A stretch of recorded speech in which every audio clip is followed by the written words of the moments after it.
2012년도 문제 풀어보도록 하겠습니다. 자, A 학생이 연립방정식의 활용 문제를 다음과 같이 해결하였다고 합니다. 자, 옳은 것을 모두 보기에서 골라보도록 하겠습니다.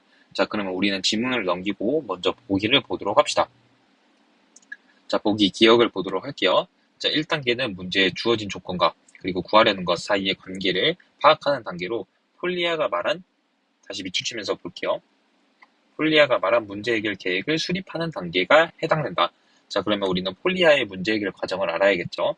폴리아의 문제 해결 과정을 적어보도록 하겠습니다. 폴리아는 이계, 실성. 저는 이렇게 외웠어요. 이계 실성. 어떻게 되냐면 바로 이해 단계, 그리고 계획 단계, 실행 단계, 반성 단계. 이렇게 외웠습니다. 자, 이게 바로 이계 실성입니다. 자, 이해 단계에서는 뭐 하는 건가요? 바로 구하려는 것, 그리고 구해야 할 것을 바로 요인을 찾는 것, 그것을 알아가는 거죠. 구하려는 것과 그리고 우리가 주어진 것을 알아야 된다는 것입니다. 조금 헷갈릴 수 있으니까 여기다가 제가 주라고 쓸게요. 주. 이게 바로 주어진 것, 그리고 구하려는 것을 알아야 된다. 그리고 계획 단계에서는 뭐 해야 되냐면 주어진 것과 그리고 구하려는 것을 바로 우리가 관계를 파악해야 된다라는 것을 알 수가 있겠죠. 자, 그리고 실행하는 단계는 문제를 풀고 답안을 도출한다. 자, 그러면 반성 단계는 뭐 하는 건가요? 반성 단계는 지금 우리가 이 실행으로 문제를 풀고 답안을 도출했는데 그게 맞는 건지 아니면 다른 것이 없는지 우리가 알아봐야 되는 건데 그걸 제가 적어줄 때 바로 어떻게 외웠냐면 풀결 방문이라고 했어요. 풀결 방문. 자, 우리 학교 출석할 때 출결을 말하니 바라죠. 출결하고 방문한다. 그래서 풀결 방문으로 했는데 바로 이게 뭐냐면 풀이를 점검하는 거, 풀이 점검, 그리고 결과 점검, 그리고 다른 방법 모색, 그리고 다른 문제 적용. 이렇게 풀, 결, 방, 문 이렇게 외우시면 돼요. 바로 반성에서는 풀결 방문을 한다. 자, 그러면 우리는 이거 구체적으로 알면 어떻게 될까요? 문제를 이해 단계에서는 예를 들어서 이 미지수를 뭐라고 둘지 생각을 해봐야 되는 거겠죠.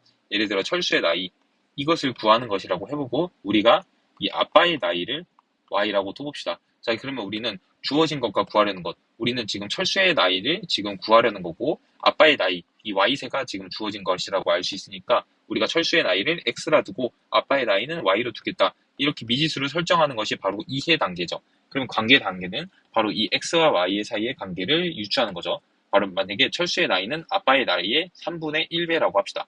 자, 그러면 x는 3분의 1, y가 되겠다라는 것을 알 수가 있겠죠. 자, 그리고 문제 풀고 답안 도출은 만약에 y가 30이라면 어떻게 될까 물어보겠죠. 자, 그럼 y에 30 넣으면 x는 10이 되겠다. 그럼 철수의 나이는 10살이겠다. 하고 풀결 방문, 다른 풀이는 있는지, 결과가 맞는지, 다른 방법은 없는지, 다른 문제에 적용시킬 수 있는지 이렇게 이루어진다라는 것을 알 수가 있겠습니다. 자, 그래서 1단계, 자, 조건 구하려는 것 사이의 관계를 파악하는 단계로 문제 해결에 수입하는 단계이다. 이 옆에 지문을 볼 때 예를 들어서 이 관계, 지금 계획이니까 2단계에 의미하죠. 이 관계가 나온다. 이런 거면 바로 수립하는 단계에 해당하겠다라는 것을 알 수가 있겠어요. 자, 바로 보도록 할까요? 자, 1단계 이쪽을 보는 거죠. 자, 큰 수를 x, 작은 수를 y로 뒀죠. 자, 지금 주어진 것과 구하려는 것을 알고 x와 y를 어떻게 둔지 놓은 거니까 지금 우리는 문제 이해 단계가 되겠다라는 것을 알 수가 있겠죠. 그러니까 문제 해결 계획 단계는 아니라는 것을 알 수가 있겠습니다. 자, 이해되셨죠? 만약에 1단계가 이렇게 큰 수는 x, 작은 수 y로 노는 게 아니고 문제들아 연립 방정식을 세우면 이 부분 지금 관계를 지금 이렇게 세운 거기 때문에 요 2단계가 바로 이 계획 단계가 되겠다라는 것을 알 수가 있겠죠. 자, 그래서 명제가 여기가 2로 바뀌었으면 바로 참이 되겠다라는 것을 알 수가 있겠죠. 자, 그 다음에 니은을 보면 자, 숀펠드는 문제 해결 성공 요인 중에 통제는 위의 모든 단계에 적용될 수 있다고 합시다. 자, 숀펠드도 유명한 게 있죠. 숀펠드는 바로 자발 통신으로 외워야 되겠죠. 자발 통신. 바로 자원, 발견술, 통제, 그리고 신념체계. 자, 이렇게 있는 것을 알 수가 있겠죠. 자원이라는 것은 문제 해결을 위해 우리가 알고 있는 지식이고, 발견술이라는 것은 비정형 문제를 해결하기 위한 우리의 창의적인 이제 풀이 방법. 통제라는 것은 문제에 우리 알고 있는 것을 공식이나 이런 것을 적용할 수 있는가. 신념체계는 그 문제를 해결하기 위한 우리의 태도죠. 어려워서 안 한다거나. 자, 이렇게 자발 통신이 있습니다. 자, 그때 문제 해결 성공 요인에 통문제는 위의 모든 단계에 적용이 될 수 있겠죠.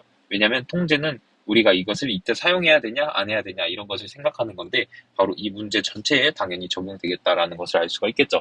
그래서 니은은 참이 되는 것을 알 수가 있겠습니다.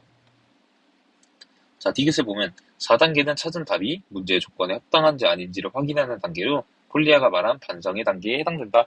자, 만약에 우리가 여기 4단계를 읽었을 때 이 반성의 단계인 풀결 방문, 풀이 계획을 보고 결과를 점검하고 다른 방법 찾고 다른 문제에 적용하는 그런 모습이 있으면 우리는 반성 단계에 해당되겠다라는 것을 알 수가 있겠죠. 자, 구한해가 문제의 뜻이 맞는지 확인해보고 있죠.